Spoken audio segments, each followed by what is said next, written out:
இப்போ நம்ம ஆலன் டேட்டோட டென்ஷன் இன் பொய்ட்ரிங்கிற நியூ கிரிட்டிக்கல் எஸ்ஸே தான் பார்க்க போகிறோம்.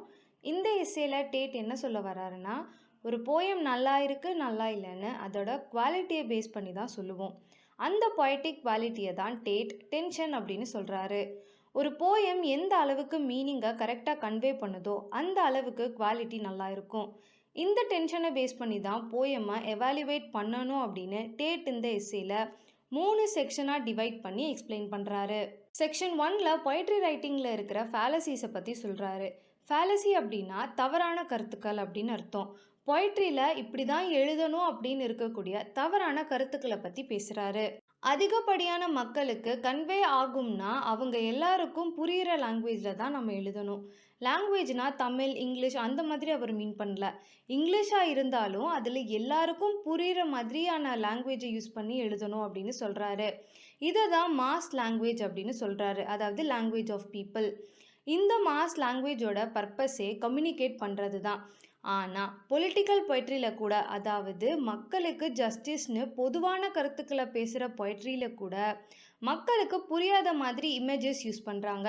அவங்க என்ன சொல்கிறாங்க, எதுக்கு சொல்கிறாங்கன்னு, யாருக்காக சொல்கிறாங்களோ அவங்களுக்கே புரியாத மாதிரியான லாங்குவேஜை யூஸ் பண்ணுறாங்க. இந்த மாதிரி நிறைய போயம்ஸ் இருக்குது. எக்ஸாம்பிள் 1, மிஸ் மில்லேயோட ஜஸ்டிஸ் டினைட் இன் மேசச்சூசெட்ஸ்ன்ற பொலிட்டிக்கல் போயம். இந்த போயமில் சாக்கோ வான்செட்டி அப்படின்ற 2 பேரோட மரண தண்டனையையும் ராட்டிங் ஆஃப் கிராப்ஸையும் கம்பேர் பண்ணி எழுதியிருக்காங்க. ஆனால் என்ன சம்மந்தத்தை சொல்கிறதுக்காக எழுதியிருக்காங்க அப்படின்னு யாருக்குமே புரியல. டேட் என்ன சொல்கிறாருன்னா, ஒருவேளை பொயட்டுக்கும் அவங்கள சுற்றி உள்ளவங்களுக்கும் மட்டும் புரிகிற மாதிரியான ஏதோ ஒரு இமேஜை யூஸ் பண்ணி எழுதியிருப்பாங்க போல, அது அவங்களுக்குள்ளே இருக்கிறவங்களுக்கு மட்டும்தான் புரியும் போல அப்படின்னு சொல்கிறாரு. அடுத்ததாக ஜேம்ஸ் தாம்சனோட த வைன் அப்படிங்கிற போயமை பற்றி சொல்கிறாரு. இந்த போயமில் ஒருத்தன் சம்மந்தமே இல்லாமல் மியூசிக், வைன், பேங்கட்னு எல்லா இமேஜை பற்றியும் பேசுகிறான். ஆனால் எதுக்கு பேசுகிறான், என்ன சொல்ல வரான்னு சுத்தமாக புரியலை. சரி, எல்லா இமேஜுக்கும் ஏதாச்சும் ஜென்ரலான ஐடியா வர்ற மாதிரி ஏதாச்சும் இருக்கா அப்படின்னு தேடினாலும் எதையுமே அப்படி மீன் பண்ணலை. அடுத்ததாக கவ்லேவோட ஹிம் டு லைட். இது வைன் போயமை விட மோசமான போயம் அப்படின்னு டேட் சொல்கிறாரு. மெட்டாஃபிசிக்கல் பொய்ட்ரி அப்படிங்கிறது லிட்ரேச்சரில் ஒரு முக்கியமான விஷயம். ஆனால் அந்த மெட்டாஃபிசிக்கல் பொய்ட்டை சேர்ந்த கவுலே இவ்வளோ மோசமாக எழுதியிருக்காரு அப்படின்னு டேட் சொல்கிறாரு. ஷேக்ஸ்பியர், மார்வல் மாதிரியான மெட்டாஃபிசிக்கல் பொயட்ஸ் ஒரு இமேஜரி யூஸ் பண்ணுறாங்க அப்படின்னா அதனால மீனிங்கை ஈஸியாக கன்வே பண்ண முடியும், இன்னும் தெளிவாக மக்களுக்கு சொல்ல முடியும் அப்படிங்கிறதுக்காக யூஸ் பண்ணுவாங்க. ஆனால் வைன் போயம்லையும் சரி, இந்த ஹிம்லையும் சரி, எந்த அளவுக்கு மோசமான பொய்ட்ரி அப்படிங்கிறத அதில் உள்ள இமேஜை வச்சு நம்ம சொல்லலாம். ஏன்னா அந்த இமேஜ் எதுக்கு யூஸ் பண்ணுறாங்க அப்படின்னே புரியல, மீனிங்கும் புரியலை. டென்ஷன் ஆஃப் பொய்ட்ரியை இந்த இமேஜஸ் எல்லாம் சுத்தமாக கெடுக்குது அப்படின்னு தான் சொல்லணும். இந்த மாதிரியான ஃபேலசிக்கு காரணம் அப்சர்டான போயம்ஸ் தான். ஒரு நல்ல போயம் கானடேட்டிவ் மீனிங்கையும் சரி, டெனடேட்டிவ் மீனிங்கையும் சரி தெளிவாக கம்யூனிகேட் பண்ணணும். லிட்ரல் மீனிங்கை தான் நாம் டெனடேட்டிவ் அப்படின்னு சொல்கிறோம், அதே போல் ஃபிகரேட்டிவ் மீனிங்கை தான் கானடேட்டிவ் அப்படின்னு சொல்கிறோம். இந்த பொயட்ஸ் என்ன நினச்சிக்கிறாங்கன்னா, ஏதோ டெனடேட்டிவ்மான சென்டென்சஸ் எல்லாத்தையுமே சயின்டிஸ்ட் தான் யூஸ் பண்ணுவாங்க, பொயட்ஸ்னாலே கானடேஷன்ஸ் தான் யூஸ் பண்ணுவாங்க அப்படின்னு நினைக்கிறாங்க. அப்படி அவங்களே நினச்சிக்கிட்டாங்களா என்னன்னு தெரில. சம்மந்தமே இல்லாத இமேஜஸ் எல்லாம் கானடேஷன் அப்படிங்கிற பேரில் ஏனோ தானேன்னு யூஸ் பண்ணி போயமை கெடுக்கிறாங்க அப்படின்னு சொல்கிறாரு. அடுத்த செக்ஷனில் டென்ஷன்னா என்ன, அது ஏன் பொய்ட்ரிக்கு இம்பார்ட்டண்ட் அப்படின்னு சொல்கிறாரு. டென்ஷன் அப்படிங்கிற வேர்ட் எக்ஸ்டென்ஷன், இன்டென்ஷன்கிற வேர்ட்லேருந்து எடுத்திருக்காரு. எக்ஸ்டென்ஷன் அப்படின்னா டெனடேஷன்ஸ், இன்டென்ஷன்ஸ்னா கானடேஷன். இது ரெண்டும் சேர்ந்து தான் டென்ஷன் அப்படிங்கிற யூனிட்டியை போயமுக்கு கொடுக்குது. இந்த யூனிட்டி இருந்தால் மட்டும்தான் போயமோட மீனிங் ஈஸியாக புரியும். டென்ஷன் எந்த அளவுக்கு இம்பார்ட்டண்ட் அப்படின்னா, ஒரு போயமோட சோலே இந்த டென்ஷன் தான். ஒரு ரீடருக்கும் ஒரு போயம் ஒரு மீனிங்கை கொடுக்கும். ஆனால் அவங்க இந்த கானடேஷன், டெனடேஷனை பேஸ் பண்ணி தான் மீனிங்கை உருவாக்குறாங்க. பிளேட்டோனிஸ்ட் எப்போவுமே எல்லாத்தையுமே டெனடேட்டிவாக தான் பார்ப்பாங்க. அவங்க கிட்ட ஒரு மெட்டாஃபிசிக்கல் பொய்ட்ரியவே கொண்டு போய் கொடுத்தாலும், ஃபார் எக்ஸாம்பிள் டு ஹிஸ் காய் மிஸ்ட்ரஸை கொடுத்தா கூட அவங்க சிம்பிளாக ஒரு ஒழுக்கம் இல்லாத மனுஷனோட ஆசைகளை பற்றி அவன் பேசிக்கிட்டு இருக்கான் அப்படின்னு தான் சொல்லுவாங்க. இந்த போயமுக்கு இந்த அர்த்தம் இருக்குதான், ஆனால் இது மட்டுமே அர்த்தம் கிடையாது. இதுக்கு கானடேட்டிவ் மீனிங்கும் இருக்குது. சென்சுவாலிட்டி பற்றியும் ஈஸ்தட்டிக்ஸ் பற்றியும் இதில் பேசியிருக்காங்க. இப்படி தான் எல்லா மீனிங்லேயுமே கானடேஷனும் இருக்கும், டெனடேஷனும் இருக்கும். இந்த 2ஓட யூனிட்டி இருந்தா தான் ஒரு போயமில் டென்ஷன் உருவாகும். இந்த டென்ஷன் இருந்தால் தான் அந்த போயட்ரியே ஒரு நல்ல போயட்ரி. இதுக்கு எக்ஸாம்பிளாக வேலடிக்ஷன் ஃபார்பிட்டிங் மோர்னிங்க சொல்கிறாரு. இது ஜான் டன் எழுதினது.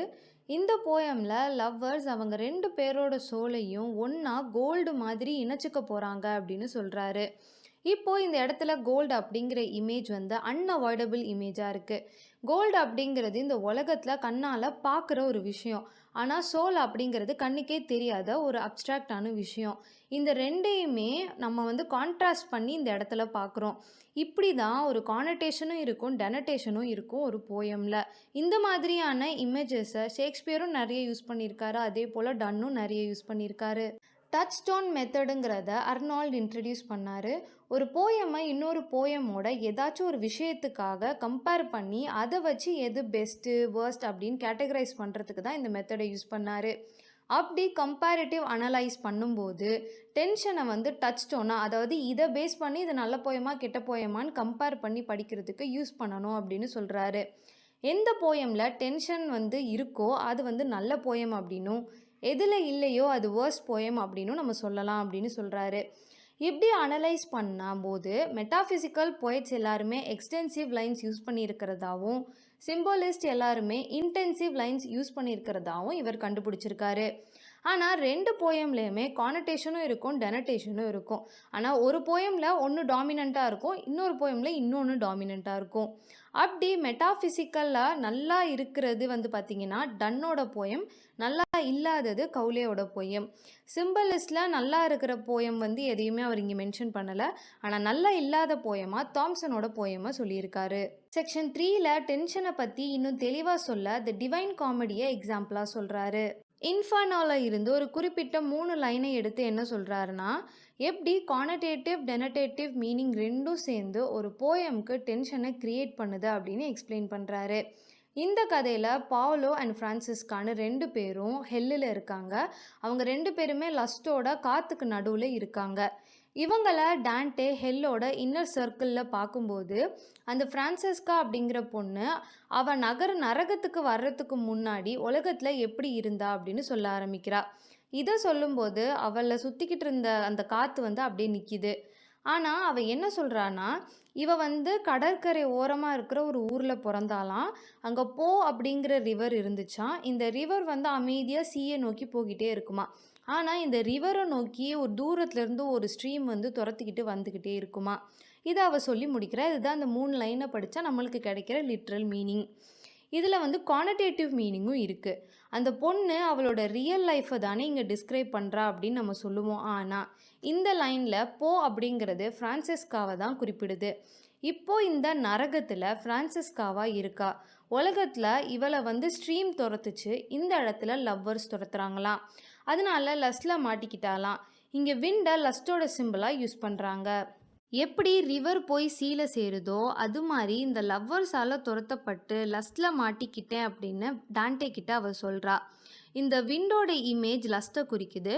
அதே சமயம் இந்த விண்டை டான்டே டிஸ்கிரைப் பண்ணியிருக்க விதம் நம்மளால் அந்த காற்றை கூட கேட்க முடியும். அவ்வளோ ரியாலிஸ்டிக்காக எழுதியிருப்பார். நம்மளால் பார்க்கணும் முடியும் இந்த வேர்ட்ஸை, அதே சமயம் கேட்கவும் முடியும். இந்த போயமில் இருக்கிற இன்டென்ஷனும் சரி எக்ஸ்டென்ஷனும் சரி டென்ஷன் ஆஃப் போய்ட்ரியை அண்டர்ஸ்டாண்ட் பண்ணிக்க ஈஸியாக இருக்குது அப்படின்னு டேட் இந்த எஸ்ஸேவை சொல்லி முடிக்கிறாரு. ஓவராலாக இந்த எஸ்ஸேல என்ன சொல்கிறாருன்னா, ஒரு போயம்க்கு டென்ஷன் அவசியம். ஒரு போயமோட மீனிங்கும் குவாலிட்டியும் இந்த டென்ஷனை வச்சு தான் டிசைட் பண்ணுறோம் அப்படின்னு சொல்லி, அதுக்கு வந்து எப்படி நம்ம நல்ல போயமை கண்டுபிடிக்கிறது, எப்படி கெட்ட போயமை கண்டுபிடிக்கிறது அப்படின்னு நம்மளுக்கு நிறைய எக்ஸாம்பிள்ஸ் கொடுத்து எக்ஸ்பிளைன் பண்ணியிருக்காரு. ஓகே பட்டீஸ், இந்த வீடியோ உங்களுக்கு புரிஞ்சிருக்கும்னு நினைக்கிறேன். ஏதாச்சும் டவுட்ஸ் இருந்துச்சுன்னா கமெண்ட் பாக்ஸில் கமெண்ட் பண்ணுங்கள். அண்ட் என்ன சப்போர்ட் பண்ண மறந்துடாதீங்க. இந்த வீடியோ உங்களுக்கு ரொம்பவே யூஸ்ஃபுல்லாக இருந்துச்சுன்னா சூப்பர் தேங்க்ஸ் பட்டனை கிளிக் பண்ணி உங்கள் சப்போர்ட்டை கொடுங்க.